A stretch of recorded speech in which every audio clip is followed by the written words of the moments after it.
This is the X-Zone Broadcast Network, broadcasting worldwide on broadcast affiliates and satellite program providers, including CNN Broadcast Network, Sirius Satellite Network, Star Media, Good News Radio Network, Angel Broadcast Network, Wiki Broadcast Network, and WPBN TV.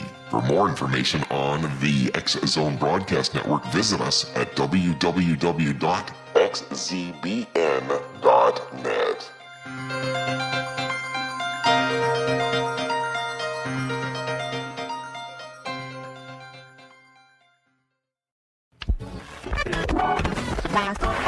All Hit Radio.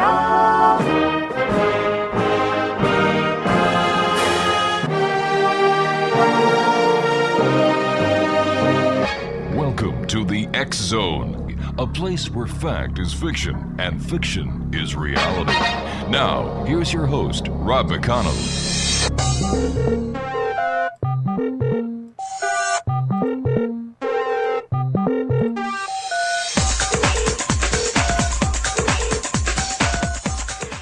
And welcome back to the X-Zone, everyone. My name is Rob McConnell. We're coming to you from our broadcast center in Hamilton, Ontario, Canada. And before I bring on my next guest, who is Dr. Doug Rokke, a good friend of the X-Zone, I'd like you to listen to this clip from CNN. This was earlier today. Senator John McCain is joining us. Senator, I know we booked you to talk about the president's foreign policy speech at West Point, but I need to get your immediate reaction to the breaking news just coming into CNN. This from a report from the Inspector General of the Department of Veterans Affairs saying that an initial review of the Veterans Hospital in Phoenix, Arizona found multiple unofficial wait lists of veterans seeking care and identified, get this, 1,700 veterans who were seeking care but were not on any existing waiting list. The Inspector General's report says this: we recommend the Veterans Affairs Secretary take immediate action to review and provide appropriate health care to the 1,700 veterans we identified as not being on any existing wait list. I want to get your immediate reaction. This is pretty shocking information, Senator. Well, it's terrible, too, and it obviously calls for immediate action, as the report requires. I think also, Wolf, it's probably about time for the Justice Department to get involved here. If records were falsified and people were denied care and people died, as was the allegation here of 40 people dying while on that mythical list, then these are criminal activities that deserve the Justice Department involvement. And finally, I really believe that General Shinseki should review in his own mind whether he can adequately serve the country carrying out the responsibilities given the things that have happened on his watch. There you go. That's from CNN earlier today, X-Zone Nation. This story is just getting worse and worse and worse. And I know at times I've taken stabs at CNN and I've taken stabs at other media. But if it had not have been for CNN, this story would not have broke. So to CNN guys, I think it was Drew Griffith who broke the story at CNN. So guys, excellent job. My guest this hour, X-Zone Nation, is Dr. Doug Rokke. He is no stranger to the X-Zone. And Dr. Doug Rokke served over in the Gulf War. He was the number 2 man in charge of cleaning up the depleted uranium mess that was there. He knows only too well the story behind the story when it comes to the Veterans Administration. And what veterans, who, by the way, in case anybody has forgotten this, they volunteered. They were not drafted. They were not ordered. They volunteered to fight to protect freedom and democracy and the way of life that we so often just take for advantage. As always, Doug, I want to thank you and the members of the armed forces for what you have done for keeping this country and Canada and all the freedom countries around the world safe and sound at a horrific price. And we're just hearing about the horrific price of the veterans who are not getting the care that they so rightfully deserve. So thanks again, Doug, and welcome back to the show. Well, thank you, Rob. I'd like to dedicate this show to Private First Class Aaron Barnes, who served with the 101st Airborne out of Fort Campbell, Kentucky. He served 26 months in Iraq, Operation Iraqi Freedom. He was exposed to depleted uranium. He was denied medical care at the Galesburg, Illinois VA. He was denied medical care at the Iowa City, Iowa VA, and he died of cancer, abandoned by the Department of Veteran Affairs. But he's only one of many. On my own team, we had Sergeant First Class John Sitton of Springfield, Illinois, who also was exposed during Operation Desert Storm. And even though I personally requested his medical care, he was denied medical care at the Ileana Danville VA Medical Center, and he died of cancer.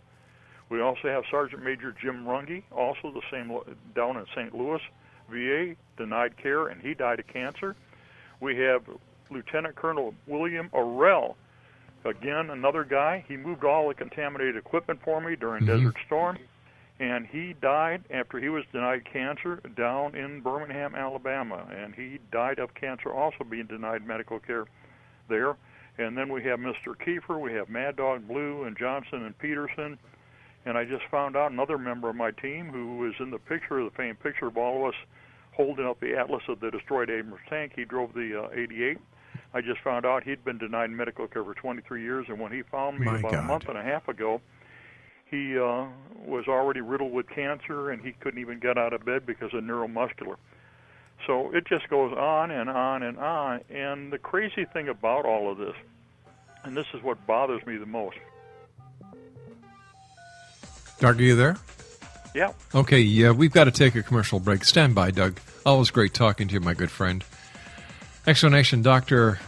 Doug Rokke is our special guest this hour. We're talking about the one hell of a mess that the Veterans Administration is in. Who's going to be the fall guy, the escape guy for this one? Whoever it is, you probably deserve it. We'll be back on the other side of this commercial break. Don't go away.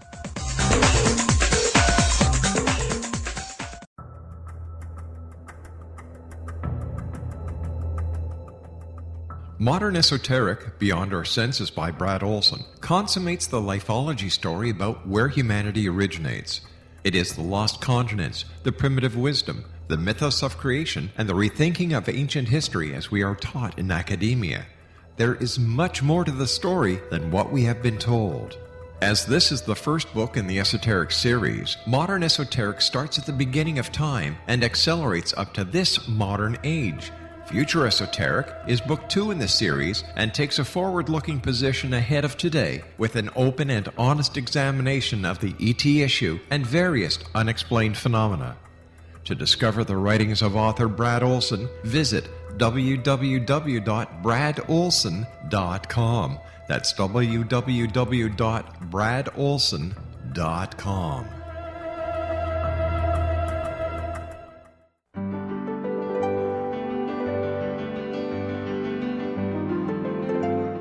Named one of the world's greatest psychics, Elizabeth Joyce is now giving readings worldwide via Skype. Elizabeth Joyce is recognized for her clairvoyant ability to help find missing persons, her analysis of dreams, past life regression work, mediumship, and her accurate predictions. Elizabeth has been a frequent guest on the X-Zone radio show with yours truly, Rob McConnell, now for several years. For an appointment with Elizabeth Joyce, call 201-934-8986 or Skype at elizabeth.joyce.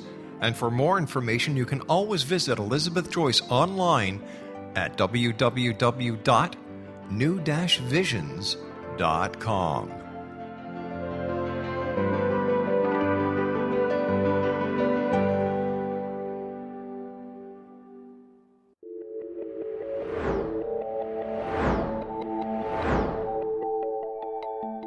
Do you have a dis-ease that you would like to alleviate through a natural means? Have you been contacted by angels, ghosts, or even extraterrestrials and want to validate these experiences? Or would you simply like to speak with someone who can help you find your life's purpose? I'm Dr. Joseph Mara, and I'm offering my services free of charge for first-time clients contacting me during the month of April. These free consultations include angel card readings, guided meditations, life coaching, and energy healing. If you have always wanted to explore these types of experiences but were skeptical or simply could not afford them, Then take advantage of this free special offer. Contact me through my website, aguidinglight, spelled LITE.com, to schedule your consultation today.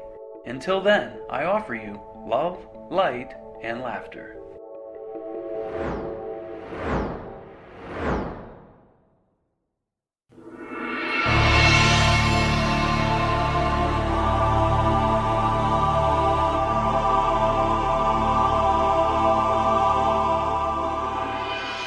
Exonation, Doug Rokke is our special guest this hour. It's Dr. Doug Rokke, it's Major Doug Rokke, it's Major Dr. Doug Rokke. To me, he's just Doug Rokke, one hell of a guy. And Doug, when you started listening to the news reports about what is finally coming to the top of the soup, the mess that the VA administration is in, the blatant neglect that these fine men and women who have given so much for their country are getting nothing back in return. You and I have talked about this so many times, Doug. Do you think finally now something positive is going to happen? I'm not sure that anything will, because there has to be a total philosophical change. There has to be a policy change. What we have talked about in the documentations out there, and all the stuff, we can go over that tonight, what the VA acknowledges for health effects, is the Department of Defense and the VA, and by the way, the Department of Defense is now at the failure of their hospitals. Fort Bragg, North Carolina, the Army hospital there has been shut down. All the guys have been fired. That hit the news about 2.5 hours ago. So it's both within the whole Department of Defense, the Army, and the VA. There's been a complete, total decision to disregard the health and environmental effects of military operations, whether it be here in the United States or in Canada, whether it be out in Newfoundland or whether it be over the other way in New Brunswick out there. And so it's all there and across the United States. Right here in Chanute Air Force Base in Rantoul, Illinois, it's an environmental catastrophe. And what's happened for years is everybody has disregarded the health and environmental effects. Back right as I came back from Desert Storm, the military was in total violation of NEPA. I was specifically asked with another guy to figure out how to solve it, and we wrote the protocols. We ended up writing a technical manual on how to protect the environment, and it's been disregarded. And that, so the U.S. is in total violation of NEPA, as is Canada. But what you have is, no matter who's in the leadership, unless they have a policy change and start handing the documents out and admitting the truth, nothing's going to change, because there is no money. That's the main thing. There is no money. That's what the original order said. We're not going to fund it, because if we fund it, we have to admit it, and that means all the military, all of their family members, all of the coalition military, all of the enemy military, because you got to provide care under Geneva Convention, and then it means all the non-combatants and civilians that live around all the military bases that have been trashed and left trashed. So basically, nobody wants to accept responsibility for all this. Well, that was the decision that was made during Operation Desert Storm. But has there been any reversal of the decision over the many years in the different commanders-in-chief after Desert Storm? Like, somebody's got to take responsibility, Doug. You just can't go on and have these different countries, the combatants, the citizens, just being neglected because of money, for goodness sake. Well, it's a high thing. How do they tell the American public we went into war over these nations not for freedoms, because there hadn't been any country posed any threat to suspend either freedoms in the United States or Canada at all, other than England? I mean, that's it. That's the only nation that's had the military capability or invaded our nations to even have an attempt to suspend our freedoms. So that's the reality of. So all this stuff has been resource control, power and greed, and everything else. That's what the reality is of it. When we got the orders to invade Afghanistan, that came from a February 12, 1998 congressional discussion to overthrow the Taliban so they could put the Unicol pipeline in. That's what Syria is about right now. That's what Liberia is about. That's what Nigeria is about. That's the reason we're going into the ex-Soviet things in the Ukraine. That's why we went to Vietnam. I mean, this is the hard reality of it. And so what has happened, the weapons we use and the destruction we wrought on a nation destroying the infrastructure and release this incredible chemical